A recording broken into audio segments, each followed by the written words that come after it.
Well, hello there, it's Marvina. I wanted to welcome you back to another Mini Angel Q&A. Today in my video, I had a question that came up on Facebook, and she wanted to know what is a death doorway.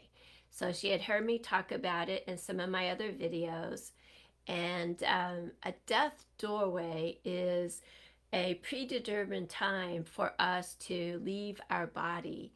And there are times where our soul, when our higher self is planning our journey, that it communicates to us a few different options. Like we'll have what I call a hard death doorway, and that's like, that's it. I'm going to give you this much time on planet Earth to handle your business, to engage with the different karmic pieces that might be undone, or to witness some of the things that you wanted to explore, or to play.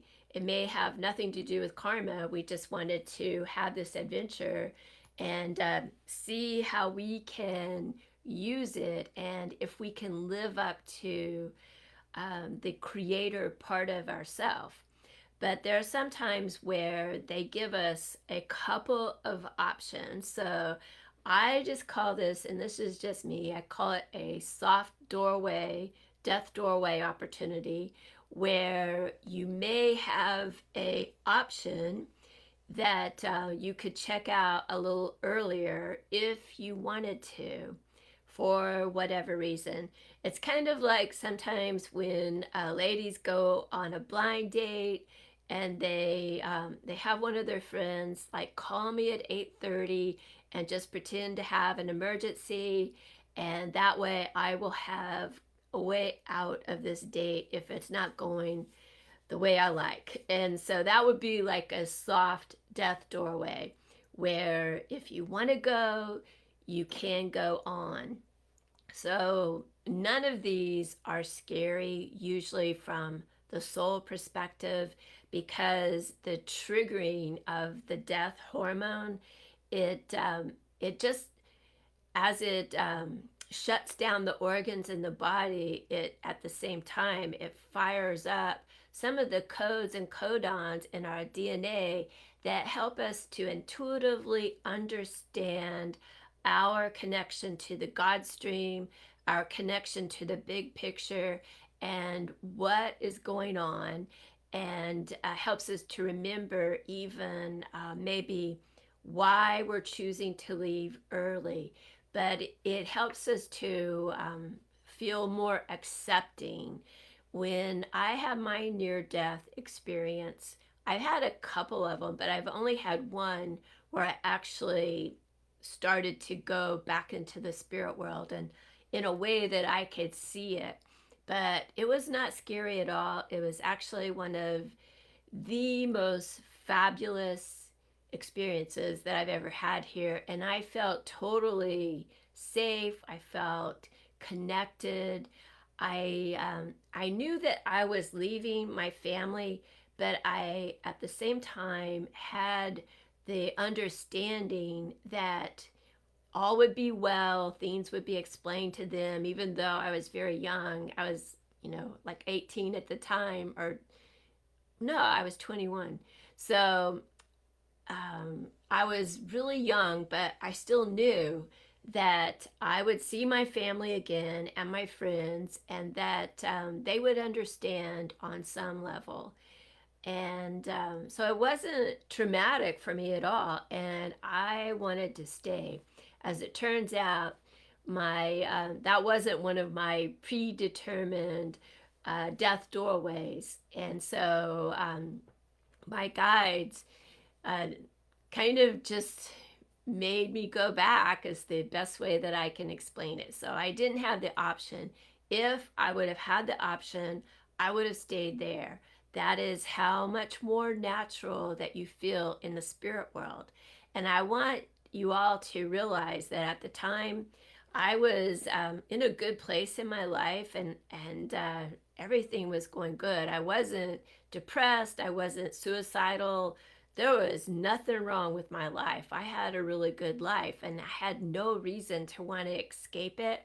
And I feel like that even when we do have challenges, it's hugely important that we stand our ground and that we be willing to show up and engage with our challenges and with our opportunities.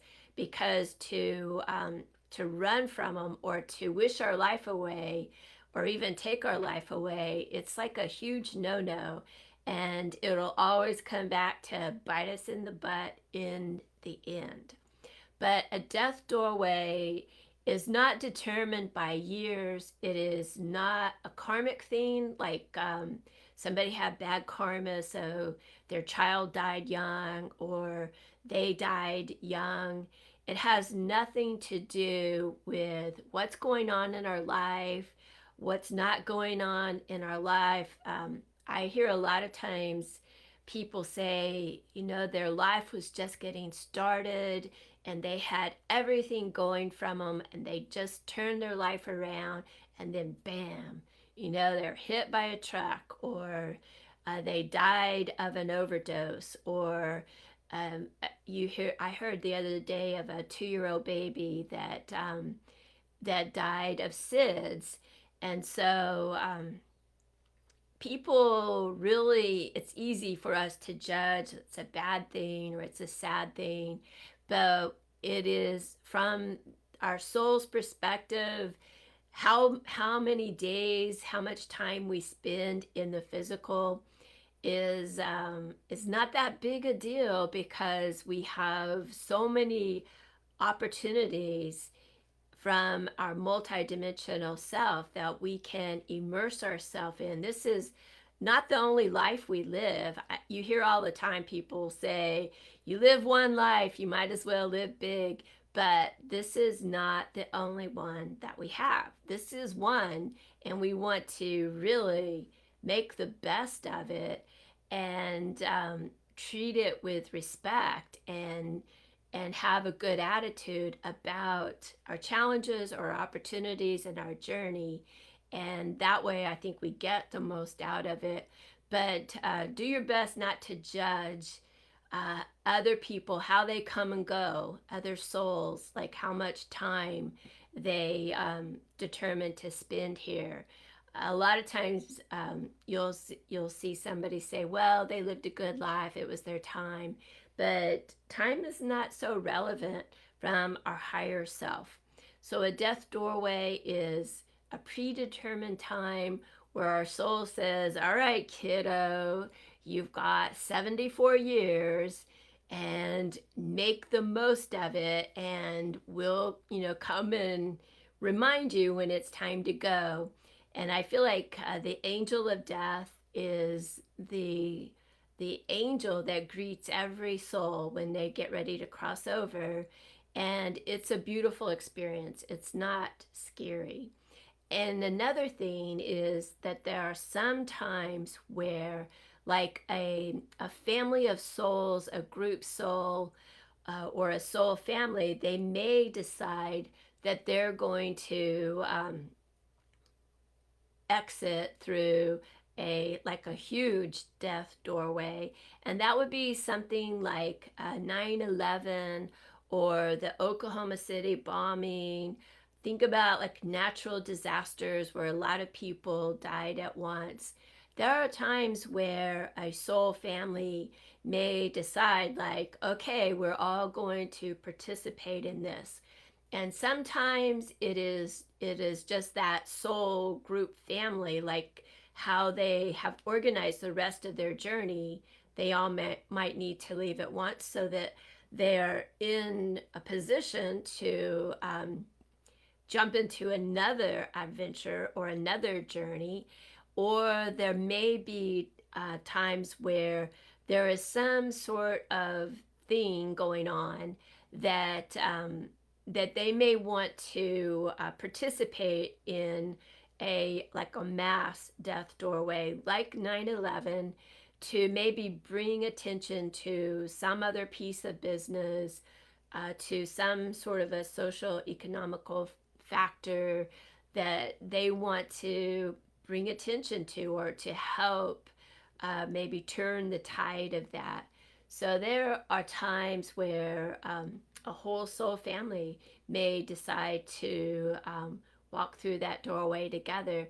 But do your best not to be fearful of it, and just trust that our physical body is a, I feel like it is a temple and an avatar all at the same time, and that our higher self has trained extensively to operate this avatar and to know the ins and outs of this temple and how to make adjustments so that we are prepared for whatever opportunities. And I feel like right now we have an opportunity to ascend with Mother Earth, and that means to take the temple with us, which is like one of the biggest alchemical, uh, magical acts that we can do is to spiritualize every aspect of the physical body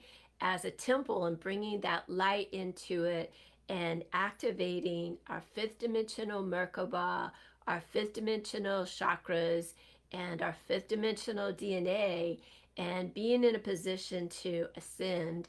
And if we are able to do that, then we that is like one of the, I think, the only ways that we can avoid a death doorway. And to me, that's like being in a game. I used to play the, Pac-Man and all of the video games, and it's like that is the grand prize. But it's a huge spiritual act, a magical act, and it requires us to really do our diligence in getting light into all of the cells and purifying all of the toxins. And that may be toxic thoughts, it may be actual toxins like mercury and just different things that we have exposed ourselves to or that we have been exposed to in some way. So spiritualizing the cells and in the physical, mental, emotional body are always important and help us to position ourselves to engage with life in a vibrant way, all of the way up until we meet that death doorway. We can be perfectly physically healthy and engage with a death doorway. So it's not a bad thing, it's just a part of our journey here. And if you would like to have an understanding of how you can work with your own angels in understanding your journey, your own opportunities, how you can engage with your challenges in a more powerful way, be sure and check out my Angel Connection ebook. I have a lot of information in this little ebook on ways that you can work with the angels and the archangels in different types of ceremonies and invocations and prayers that can be protective, that can be inspirational, that can help you really do more of what you came here to do. So I'll put the link in the description, and if you have questions, let me know. I'm Marvina. Thank you for listening, and be sure and share it with your friends. I appreciate that a lot. Thanks. Bye-bye.